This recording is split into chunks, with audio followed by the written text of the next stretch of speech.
بسم اللہ الرحمن الرحیم۔ السلام علیکم ورحمۃ اللہ وبرکاتہ۔ دوستو، آج کی ویڈیو میں ہم آپ کو بتائیں گے زکوٰۃ کن لوگوں پر فرض ہے، کن لوگوں پر زکوٰۃ دینا ضروری ہوتا ہے، کن لوگوں کو زکوٰۃ دینا واجب ہے، ضروری ہے، اس کے بارے میں آج ہم آپ کو بتائیں گے۔ دیکھیے، زکوٰۃ ان لوگوں پر فرض ہے، ان لوگوں پر واجب ہے کہ جو شخص سب سے پہلے تو وہ عاقل ہو، یعنی عقل مند ہو۔ معلوم ہوا کہ پاگل یا مجنون وغیرہ پر زکوٰۃ نہیں ہے، تو عاقل ہونا چاہیے، اس کے بعد میں بالغ ہونا چاہیے، یعنی وہ بلوغت تک پہنچنا چاہیے، بالغ ہونا چاہیے۔ اور بالغ کی علامت یہ ہے کہ یا تو کوئی ایسی علامت ظاہر ہو جائے، علامت احتلام وغیرہ، یا اگر احتلام وغیرہ نہیں ہے لیکن 15 سال اس کی عمر ہو گئی ہے تو پھر یہ بالغ مانا جاتا ہے۔ تو معلوم ہوا نابالغ پر زکوٰۃ ابھی نہیں ہے، جیسے بالغ ہوگا تو زکوٰۃ واجب ہو جائے گی۔ تو عاقل، عقل مند، بالغ جو بالغ ہو جاتا ہے۔ اسی طریقے سے آزاد غلام جو ہوتا ہے، اس زمانے میں اللہ کے نبی صلی اللہ علیہ وسلم کے زمانے میں جو غلام چلا کرتے تھے تو وہاں کا یہ مسئلہ ہے، لیکن چونکہ آج کے وقت میں غلام نہیں ہے تو معلوم ہو کہ جو آزاد ہو، آزاد پر زکوٰۃ فرض ہے۔ آخری شرط ہے مسلمان کا ہونا، کہ وہ مسلمان ہونا چاہیے، غیر مسلم پر زکوٰۃ نہیں ہے۔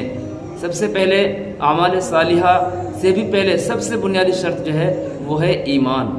ایمان ہی وہ اصل چیز ہے کہ آدمی جب مومن بنتا ہے، مسلمان بنتا ہے، اب سارے اعمال کا دار و مدار، ساری چیزوں کا جو دار و مدار ہوگا وہ ایمان کے اوپر ہوگا۔ اب یہاں سے وہ اسلام کے اندر داخل ہو جائے گا، اب سارے اعمال کا ثواب اس کو ملتا رہے گا۔ تو یہ سب سے پہلی شرط جو ہے وہ ایمان کی ہے، مسلمان ہونے کی ہے۔ نماز کا بھی یہ مسئلہ ہے کہ نماز بھی اسی صورت میں قبول ہوگی کہ جب وہ مسلمان ہو۔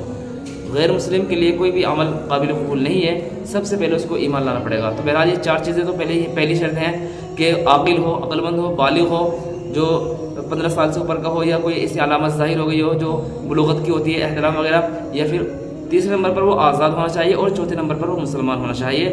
اب اس کے بعد میں وہ مالدار ہونا چاہیے۔ یہاں ایک شرط یہ ہے کہ مالدار ہونا۔ مالداروں پر زکوٰۃ فرض ہے، غریبوں پر زکوٰۃ فرض نہیں ہے۔ مالداروں پر زکوٰۃ فرض ہے، غریبوں پر زکوٰۃ فرض نہیں ہے۔ شریعت نے مالدار ہونے کے لیے یہ کہا ہے کہ اس کے پاس اتنا مال ہو کہ جس سے وہ 52.5 تولہ چاندی خرید سکتا ہو، یا پھر وہ 52.5 تولہ چاندی کا ہی مالک ہو، اس کے پاس 52.5 تولہ چاندی ہو، مرد ہو یا عورت ہو۔ مرد کے اوپر زکوٰۃ الگ ہے اور عورت کے اوپر زکوٰۃ الگ ہے۔ جو بھی مالک ہوگا اس کے اوپر زکوٰۃ واجب ہوگی۔ تو 52.5 تولہ چاندی کا اللہ تبارک و تعالیٰ نے نصاب متعین کیا ہے کہ 52.5 تولہ چاندی ہو، یا اس کے علاوہ 7.5 تولہ سونا ہو، یا اس کے علاوہ کوئی نقدی ہو، کرنسی ہو، کرنسی INR جو ہم انڈیا میں رہتے ہیں تو INR ہے۔ آدمی اگر باہر رہتا ہے ودیش میں تو اس کے پاس جو USDT وغیرہ یا ہر ملک کی جو کرنسی ہے وہ اس کے پاس موجود ہو۔ ہر ملک کی کرنسی کا اعتبار ہوگا کہ جس ملک میں وہ رہتا ہے اس کی کرنسی کا اعتبار ہوتا ہے۔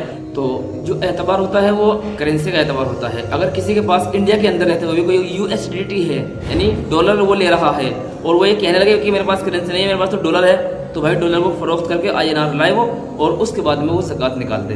تو 52.5 تولہ چاندی ہو یا سونا ہو 7.5 تولہ، یا کوئی کرنسی ایسی ہو کہ جو 52.5 تولہ چاندی کے برابر ہو۔ اگر ڈالر بھی ہے، ڈالر کو اسے کنورٹ کرنا ہوگا INR میں، کیونکہ آج کے ٹائم پر دیکھا جا رہا ہے ہر ایک آدمی کے پاس INR بھی ملتا ہے انڈیا کے اندر اور ڈالر بھی ملتا ہے۔ ایسا ٹیکنیکل، ایسا ڈیجیٹل زمانہ آ گیا ہے کہ ہر ایک آدمی کے پاس نہیں تو کم سے کم ہر 5ویں آدمی کے پاس تو ڈالر کا آج کے وقت میں اس کے پاس اکاؤنٹ ہے اور وہ ڈالر لے رہا ہے۔ تو معلوم ہوا کہ ڈالر کو فروخت کر کے اس کو INR میں کنورٹ کریں اور پھر زکوٰۃ نکالیں، پھر وہی نصاب مانا جائے گا۔ تو کوئی بھی ہمارے پاس کرنسی ہو جو ہمارے اختیار میں ہے تو ہم اس کو چینج کر کے ہم کیا کر سکتے ہیں، اس سے اگر INR میں لینا چاہتے تو INR میں لے لیں، یا پھر کوئی سامان خرید لیں اس کا۔ تو بہرحال کہنے کا مطلب یہ ہے کہ اگر کرنسی ہمارے پاس ہے اور اس کی قیمت اتنی ہے کہ جس سے 52.5 تولہ چاندی خریدی جا سکتی ہے، تو پھر کیا ہوگا، زکوٰۃ ایسے شخص پر واجب ہو جاتی ہے۔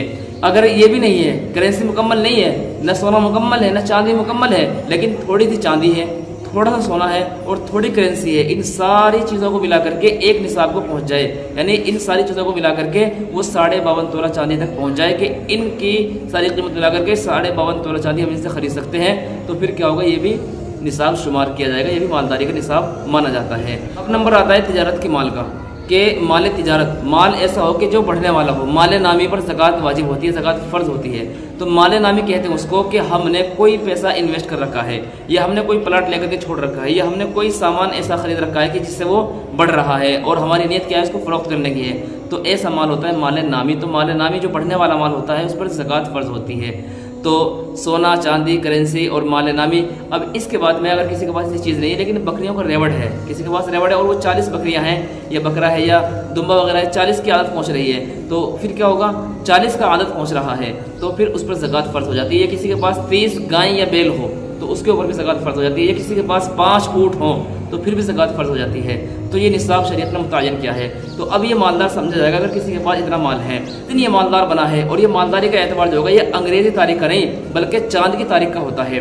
جب بھی آپ مالدار بنے, جب بھی آپ کے پاس سونا یا چاندی آئے, جب بھی آپ کسی جاب میں لگے, جب بھی آپ کے پاس کہیں سے ایسا مال آئے کہ جس سے آپ پر نصاب واقع ہو گیا, یعنی آپ مالدار بن گئے شریعت کی نظر میں, فوراً وہ تاریخ نوٹ کر لیں چاند کے اعتبار سے, اور پھر آئندہ اس تاریخ تک آپ نے جتنا مال کمایا ہے, یہ جو اس وقت آپ زکوٰۃ نکال رہے ہو, جو آپ کے پاس مال بچ گیا ہے, سب چیز کھا پی کر کے آپ کے پاس جو مال بچ گیا ہے وہ کسی بھی شکل میں ہو, سامان کی شکل میں ہو, جو بھی کچھ ہے ہو, جتنا بھی مال ہے آپ کے پاس, کرنسی ہو یا کچھ بھی ہو, جو موجودہ مال ہے اس کے اوپر آپ کی زکوٰۃ فرض ہو جاتی ہے.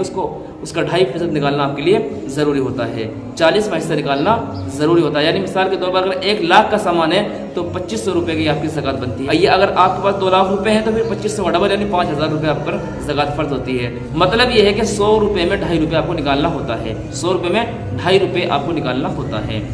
تو یہ چند تفصیلات ہیں زکوٰۃ کے متعلق.